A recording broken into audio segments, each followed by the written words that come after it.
Now let's talk about obesity. Now, would being summoned for an annual weigh-in at your local GP surgery under new NHS guidelines help to tackle obesity? Let's talk to Jane DeVille-Almond. She's the chair of the British Obesity Society and an independent nurse consultant. Very good morning to you, Jane. Good morning, Julia. Thanks for joining us. So we haven't got much time because our conversation with the White House went on a little bit longer than we expected. My first thought when I saw this was difficult enough to get an appointment at the GP, let alone be allowed into the actual building. How on earth would GPs have enough appointments to bring all these people in to check their weight? Well, absolutely. I mean, this is just another one of the government kind of, I don't know, attempts at like bringing down obesity in the country. And I mean, obviously, you've just made it, you know, you just said the obvious. I mean, you can't even get an appointment if you're sick. So getting 50 million people into the surgery, have their waist done and their height done and their... Good luck with that. Yeah. Exactly. Well, we're told, you know, if you've got common conditions like arthritis, heart failure, diabetes, I mean, again, a lot of people who've got very high BMI, and I know BMI is not the perfect measurement, but we all know if someone's fat or they're not fat. It's not complicated. Those people will often have a lot of other health complaints anyway. Aren't doctors already weighing them?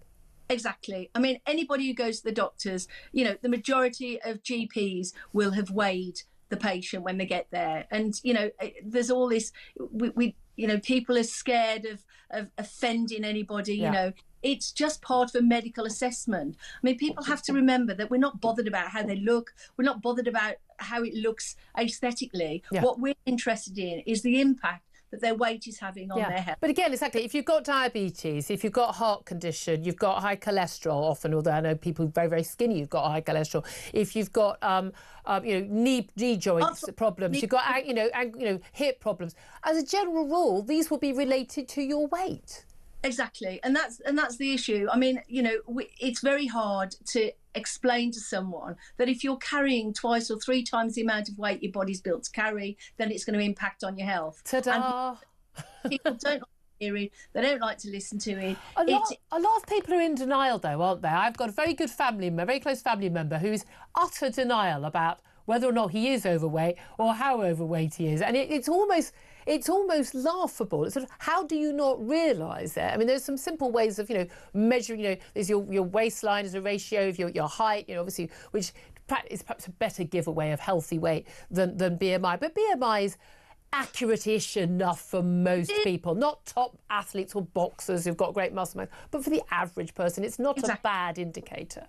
But Julia, also, like, we need to use our eyes. I mean, you're absolutely correct. I mean, as a nurse, I don't need to do all these measurements. When someone walks into my clinic, I know whether they're, you know, overweight or obese or not. I mean, it's, you know, there are some areas of people's weight where it's not as obvious. Like sometimes people have a higher waist ratio with fat around the middle, and it's not as obvious as when someone is morbidly obese. But but that can still be dangerous. And what's the best way of dealing with it? Because, I mean, again, we don't want people, you know, mocking people, abusing people, shouting fatty people.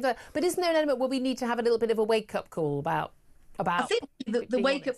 I think the wake-up call will be when we haven't got an NHS and people are sick and they've got no one to help them. I think the wake-up call is that if people don't look after their bodies and they become sick, in the future, who knows who's going to be there to help us? We already know there's waiting times for operations, there's waiting times to go and see a doctor. You know, the only people who can look after your health is you. I'm afraid that is what it comes down to. I couldn't agree with you more. We're all going to live longer unless, I mean, the reality is, okay, people who are very overweight may end up living a short life, but they're going to live more years in ill health. Well, I don't know why people don't want to live as long as possible in good health. It seems to me to be such a simple and obvious aim. Jane DeVille-Almond, thank you so much for joining us. She's the chair of the British Obesity Society. Benjamin Butterworth, you're a healthy figure of a man. Breathing in. But, you know, I mean, none of us is, you know, I'm probably twice your age, but you have to work at it. I had my chicken and broccoli for dinner last night. I dreamt of a kebab, dreamt of it. But the reality is, I mean, do you think that we just need to be, everyone needs to be a little bit more honest with themselves, but doctors need to be more honest as well? Well, there's been a normalisation of being overweight, and so I don't think people feel the social pressure that they did. And if doctors aren't going to be straight with them, you know, look at the COVID pandemic we just had. After age, weight was the biggest indicator of whether somebody would get seriously ill or die. Now, if that shock isn't going to wake the country up, then I don't know what When will. I see very overweight people on the tube on the way home, which I see virtually every day with a mask on, because, you know, COVID. I literally, I laugh in their faces. Like, are you serious? You're so concerned about, you know, about COVID. Yeah. But eating yourself into oblivion, it is mind-blowing. It really is, isn't it?